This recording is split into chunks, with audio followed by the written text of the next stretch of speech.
A boot came down hard on the edge of a folding table. Paint water splashed across the pavement. Small paintings scattered into the wind, tumbling under parked cars. A man laughed and kicked the table leg again, and the whole thing folded sideways and crashed. Under it, a three-legged dog scrambled out and pressed against a woman's shins. She dropped to her knees on the wet cement, grabbing at the paintings before they blew into the road. Her hands were shaking, not from the cold. She'd been sick for months, and everyone in that parking lot knew it, and not one of them moved to help. Her name was Della Marsh, and she was 34 years old, and she was trying to stay alive one $2 painting at a time. What happened when a Hell's Angel pulled his bike to that curb changed everything. Stay with me on this one. Let me back up a little, because to understand what happened that morning, you have to understand what Della's Saturdays looked like. Every Saturday, before the sun was fully up, Della Marsh loaded a folding table, a plastic bin, and a coffee can into the back of a rusted station wagon. The table was the kind you buy at a hardware store for card games. The bin held her paintings, wrapped in dish towels so the corners wouldn't bend. The coffee can was for money. And in the passenger seat sat Copper, a three-legged dog the color of an old penny, who put his nose to the window crack and watched the road go by like he owned it. She set up outside the same grocery store every week, right by the entrance, where the automatic doors breathed warm air out onto the sidewalk. She'd learned that trick in the winter. Stand near the doors and you don't freeze quite as fast. Her paintings were small, watercolors, most of them no bigger than a paperback book. She painted what she saw around Flagstaff, the red rocks, the pines with snow on them, a single crow on a fence post. Little things, quiet things. She sold them for $2, $3, $5 if it was a bigger one. And every dollar that went into that coffee can went to one place: the cancer clinic on the other side of town. Here's the thing about Della's insurance. It covered the diagnosis. It covered the scans that told her, in careful doctor language, that the thing growing inside her was serious and that she needed treatment fast. What it didn't cover, what it called out-of-network and not medically necessary in the covered tier, was the chemotherapy itself, the good kind. The kind her oncologist said gave her the best shot. So Della did the math. She always did the math. Each session cost more than she made in 2 months of Saturdays, and she needed a lot of sessions, but she showed up anyway, every week. Because sitting at home doing nothing felt like agreeing to die, and Della was not ready to agree to that. Copper never left her side. She'd found him 2 years back, near dead in a ditch off the highway, one back leg mangled beyond saving. The vet had wanted to put him down. Della, who had almost no money even then, said no. She paid off that surgery in installments for a year. And Copper, who understood something about being written off, never forgot it. He lay under her table every Saturday and greeted every single person who walked by, especially the ones who wouldn't look at Della. He'd thump his tail on the concrete, and people who were embarrassed to meet a sick woman's eyes would somehow find it in themselves to bend down and pet a dog. That dog sold more paintings than Della's paintings did. She knew it. She loved him for it. Now, most people were kind enough. They'd drop a few dollars in the can, take a painting, say something nice. Some took a painting and left 10. Some left 20 and no painting at all, and Della would call after them, and they'd wave without turning around. She kept a mental list of those people. She prayed for them at night, the ones whose names she didn't know, but not everyone was kind. And that Saturday morning, the man with the boot was not kind. He'd come out of the store with a case of beer under his arm. He'd had a bad night or a bad life, and he saw a sick woman selling paintings for pocket change, and something about that made him mean. He said something Della didn't fully hear. Then he kicked the table. Then he kicked it again. And that's where our story picked up. Della on her knees, Copper pressed to her legs, a parking lot full of people looking anywhere but at her. The man stood over her, grinning, waiting to see what she'd do. What Della did was nothing. She just kept gathering her paintings. Because she had learned over a hard life that the fastest way to make a cruel man leave is to give him nothing to feed on. No tears, no begging, just a woman on the ground picking up her work, hands shaking, saying nothing at all. And that's when everyone heard it, a deep rolling thunder coming up the road, the kind of sound you feel in your chest before you hear it in your ears. A motorcycle, a big one. It slowed and it swung wide and it rolled up to the curb right beside Della's wrecked table. The rider cut the engine. In the sudden quiet, everyone in that parking lot turned to look. He was a big man, not Jim Big, the other kind. Wide through the shoulders, gray in his beard, hands like bricks. He wore a leather vest, and on the back of that vest was a patch that everyone recognized and most people feared. Hell's Angels. He put a boot down on the pavement and just sat there for a second, taking in the scene. The broken table, the scattered paintings, the sick woman on her knees, the three-legged dog, and the grinning man with the case of beer. His name was Boone Kessler, and he had not come here to buy a painting anymore. Boone got off the bike slow. He didn't rush. Men like Boone never rush because they've learned that slow is scarier than fast. He walked past Della without a word and stopped in front of the man with the beer. He didn't touch him. He didn't raise his voice. He just looked at him up close and said something too quiet for anyone else to hear. The grin fell off the man's face like a plate off a shelf. Whatever Boone said, the man decided he had somewhere else to be. He backed up, mumbled something, and walked fast to his truck. He drove off and didn't look back. And that was that. Then Boone turned around and the whole parking lot tensed up because they didn't know what a Hell's Angel was going to do next. Neither did Della. What he did was crouch down on the wet cement, in his leather and his boots, and start picking up her paintings. One at a time, careful, his huge hands turning each one over, wiping the water off with the corner of his shirt.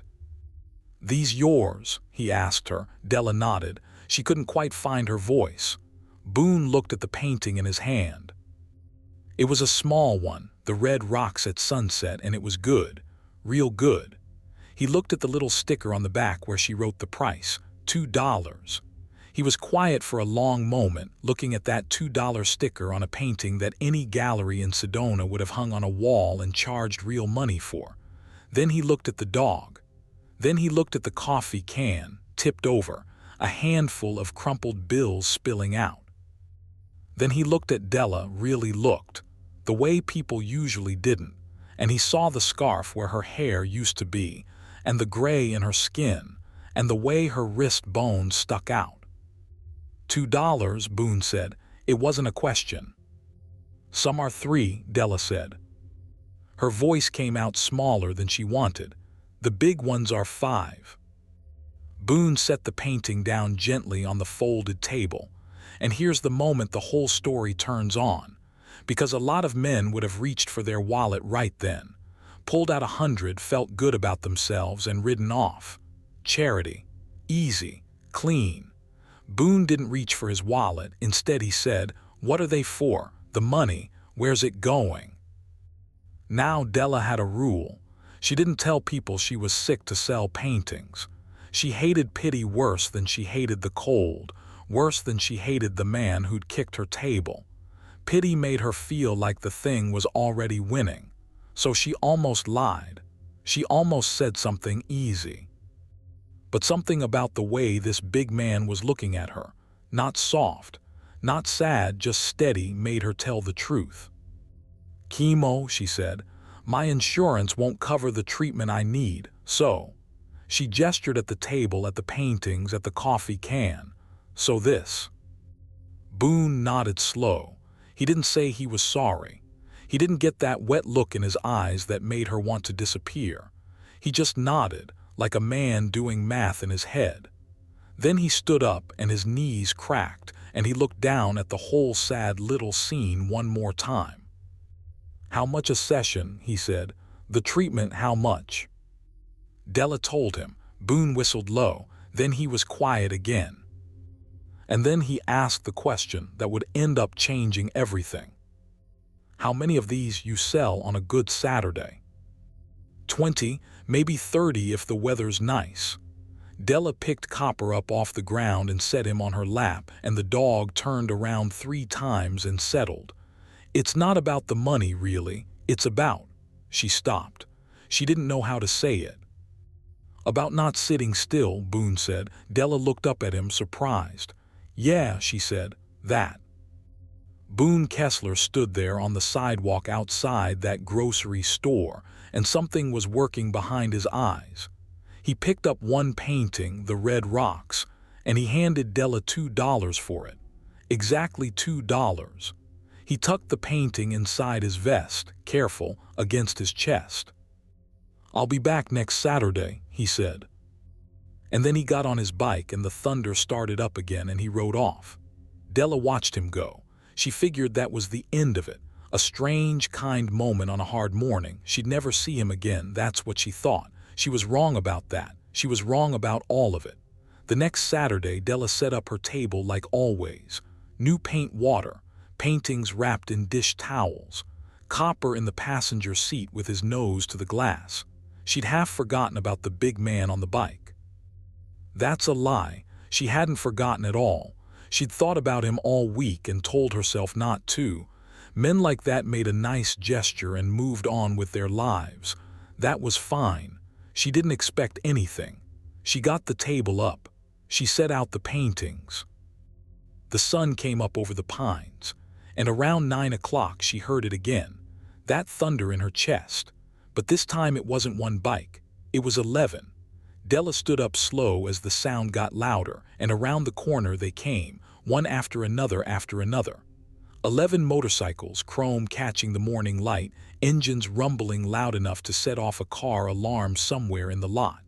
And at the front of them, gray beard and leather vest, rode Boone Kessler. They pulled up along the curb in a long row, like a wall of steel between Della's table and the road. One by one, the engines cut off. And in the quiet, 11 of the biggest, roughest-looking men Della had ever seen climbed off their bikes and walked toward her little folding table. Della's heart was going hard. Copper stood up under the table, but he didn't growl. That was the thing. Copper growled at maybe one person in 50, and he read people better than anyone Della knew. He looked at these 11 leather-clad giants and he wagged his tail. Boone walked up first. Behind him came the others. Big men, scarred men, one with a beard down to his belt, one so young he barely looked old enough to ride. Morning, Della, Boone said. She hadn't told him her name. She realized he must have read it off the little hand-lettered sign on her table. Della's paintings. He'd remembered it. Morning, she managed. Boone turned to the men behind him. This is her, he said. This is the one I told you about. Then he turned back to Della. Here's the thing, he said. We didn't come to buy you out. We came to buy from you, all of us, every Saturday, and we brought some friends. That's when Della noticed the men weren't the only ones who'd come. Behind the bikes, cars were pulling in. People were getting out. Word had gone around, somehow, all week, through the club, through their families, through the whole town it seemed, about a sick woman selling paintings for $2 outside a grocery store. And now, here's the part I need you to really hear, because it's the part that matters most. If you're still with me, do me a favor and hit that subscribe button, because stories like this one deserve to be finished, and I've got a long way left to take you. Boone Kessler picked up the first painting he saw. The Red Rocks, like last week. He looked at the $2 sticker. And then he peeled it off, right there. He crumpled it up and put a new one in its place, one he'd made himself on a strip of masking tape. The new sticker said $40. That's what it's worth, Boone said. Not a penny less. You've been undercharging your whole life. That stops today. He handed her $40 for the Red Rocks. Then the man beside him picked up another painting and did the same. Then the next man. And the next. One after another, 11 Hell's Angels lined up at a folding table outside a grocery store and bought watercolor paintings. and every one of them paid what Boone said they were worth. And behind them the townspeople lined up too, because when a wall of bikers decides a sick woman's paintings are worth real money, everybody suddenly agrees. Della sold out in 20 minutes. Every single painting. She'd never sold out in her life. She sat down hard in her folding chair, the coffee can heavy in her hands, and for the first time in longer than she could remember, Della Marsh let herself cry. Not sad crying, the other kind. Copper put his head on her knee and looked up at her, and Boone crouched down next to the dog and scratched behind his ears. "Same time next week," Boone said. "Paint more, we'll be back." And they were. That's the thing about these men.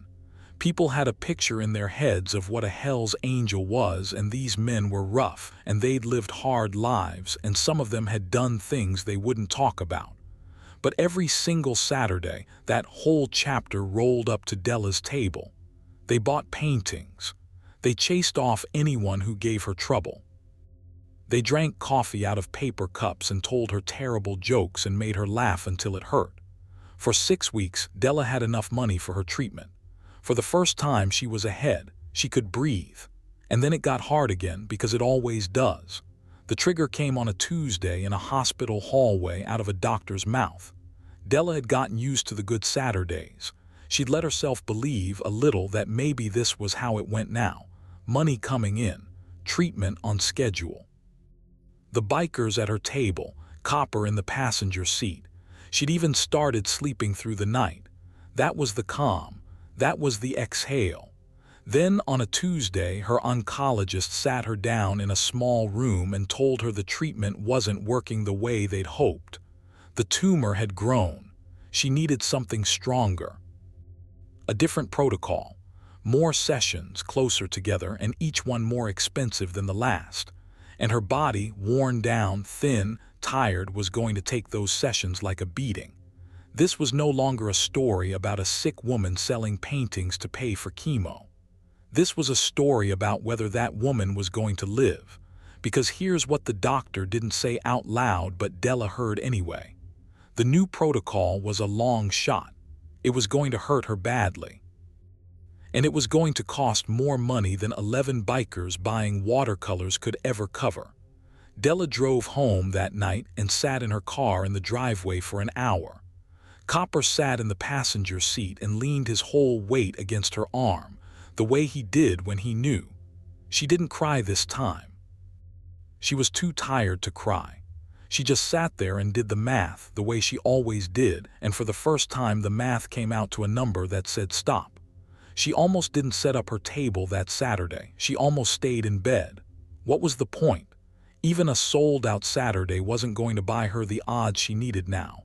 But Copper stood at the door with his leash in his mouth, and there are some things you can't say no to. So she loaded the wagon, table, bin, coffee can. And she drove to the grocery store one more time, because sitting still felt like agreeing to die, and she still wasn't ready. The bikers were already there when she pulled up. All of them. Boone at the front. And Della, who had gotten good at hiding things, couldn't hide this one. Boone took one look at her face as she climbed out of the wagon, and he knew. "What happened?" he said, not a question. His voice had gone flat and hard, so Della told him. Standing in the parking lot with the whole chapter listening, she told him everything. The tumor, the new protocol, the number, the odds, all of it. And when she got to the end, to the part where the math said stop, she watched these 11 hard men go very quiet. Boone didn't say anything for a long time. He looked at the ground. He looked at the mountains. Then he looked at Della, and he said the thing that started the last, biggest chapter of this whole story. "How much time we got," he said, "to raise it?" "Boone," Della said, "it's too much. You've done more than anyone ever." "How much time?" he said again. Della told him the number the doctor had given her. A few weeks, maybe 6, to start the new protocol with any real chance. Boone Kessler nodded, slow, the way he did when he was doing his math. And then he did something Della never expected. He took off his vest. The leather one with the patch on the back, the one that meant everything to a man like him. He held it in his hands, and he looked at the other men, and something passed between all of them without a single word. "All right," Boone said, "then we ride. Now I've got to tell you what these men actually did, because it wasn't what you'd think. It wasn't charity." Boone had said that from the start, and he meant it. Della Marsh was not a woman who could take a handout. She'd have handed it right back. Boone had figured that out in the first 30 seconds, kneeling on that wet cement. So here's what he did instead. Boone knew people, rough people, sure, but also people who owed him, people who respected him, people all across the state who knew the sound of his bike. And Boone got on the phone, every chapter he'd ever ridden with, every bar owner who'd ever let the club park out front, every tattoo shop, every mechanic, every diner on every highway between Flagstaff and the state line. And he told them all the same thing. There's a woman up in Flagstaff. She paints. She's sick and she's proud and she won't take a dime she hasn't earned. So here's what we're going to do. We're going to buy her paintings. All of them, and we're going to sell them for what they're actually worth. And we're going to keep her table standing until she's well. They organized a ride. Word went out through channels most people never even know exist. And on a Saturday 3 weeks later, Della pulled up to the grocery store with her one bin of paintings, and she stopped the car in the middle of the road because she couldn't get to the curb. The parking lot was full of motorcycles. Not 11, not 50, hundreds. They'd come from 4 states, chapters that hadn't spoken to each other in years, parked side by side. The rumble of the engines had shaken windows for a mile, and every one of those riders had come to buy a painting from a woman most of them had never met. But Della didn't have hundreds of paintings. She had maybe 40 in the bin, so Boone had thought of that too. He'd had the paintings photographed, the red rocks, the crows, the snow on the pines, and printed on shirts, on patches, on prints you could frame. Della's art on the back of 1,000 riders, and every dollar came back to her. They raised the money in a single afternoon, all of it, enough for the full protocol every session with money left over. Della stood on the tailgate of a truck so people could see her, this thin woman in a scarf, and she tried to say thank you and couldn't get the words out, and 1,000 bikers stood in a grocery store parking lot in total silence and let her not be able to say it. Then Copper barked once from the truck bed beside her, and the whole lot laughed, and 1,000 engines roared back to life all at once in the loudest thank you and you're welcome anybody ever heard. Della started the new protocol that week, and I won't lie to you because this isn't that kind of story. It nearly broke her. The new treatment was brutal. There were days she couldn't get out of bed, days she couldn't keep water down. Days when the woman who wouldn't agree to die came closer to agreeing than she ever had before. The bikers didn't disappear when the money was raised. That's the part that separates a nice gesture from something real. They set up a schedule. Every day, 2 of them came by. They cut her firewood. They fixed the wagon. They sat with her when the treatments left her too weak to sit up alone. Boone came the most. He'd sit in the chair by her bed and not say much, this huge man in his leather, and just be there. And then came the worst day. The day the treatments nearly broke her for good. Della had gone in for a session that hit her harder than any before it. She came home gray and shaking and could barely make it to the bed. Boone had a run he couldn't get out of that afternoon, and the 2 brothers on the schedule got held up. For a few hours, Della was alone. Alone except for Copper. Sometime in the late afternoon, Della's fever spiked. She slipped from sleep into something deeper, something she couldn't climb out of. Her breathing went shallow, and there was no one there. No one but a 3-legged dog who understood better than anyone what it meant to be written off and refused to go. Copper did not lie down beside her and wait. Copper went to work. He barked. He barked until his voice went hoarse and no one came. Then he did the thing Della would tell for the rest of her life. He got the leash, same as every morning. He pulled it off the hook by the door where it always hung, and he pushed through the screen door that never latched right, and he went down the road on 3 legs, dragging that leash, straight to the only place he knew, the grocery store. The place with the warm air and the table and the people. A woman in the parking lot recognized him. Everyone in that town knew the 3-legged dog by now. She saw him alone, no Della, dragging his leash frantic, and she knew something was wrong. She called the number on Copper's tag. She called the store. Somebody called Boone. Boone turned that bike around on the highway and rode faster than he'd ever ridden in his life. He broke down Della's door with his shoulder. He found her burning up and barely breathing, and he carried her to his truck like she weighed nothing, and Copper rode in her lap the whole way to the hospital with his nose pressed to her cheek. She made it. Just barely. The doctor said another hour and they'd have lost her. 1 hour, that's how close. That 3-legged dog, the one the vet had wanted to put down, the one Della paid off in installments for a year, he'd walked 1.5 miles on 3 legs and saved her life. Della Marsh finished her treatment the following spring. I'd love to tell you it was easy after that day, but you know better by now. It was slow. It was hard, but it worked. The tumor shrank and then it was gone, and one morning her oncologist sat her down in that same small room and told her a different kind of news, and Della cried the good kind of crying right there in the chair. She rang the bell at the clinic when it was over.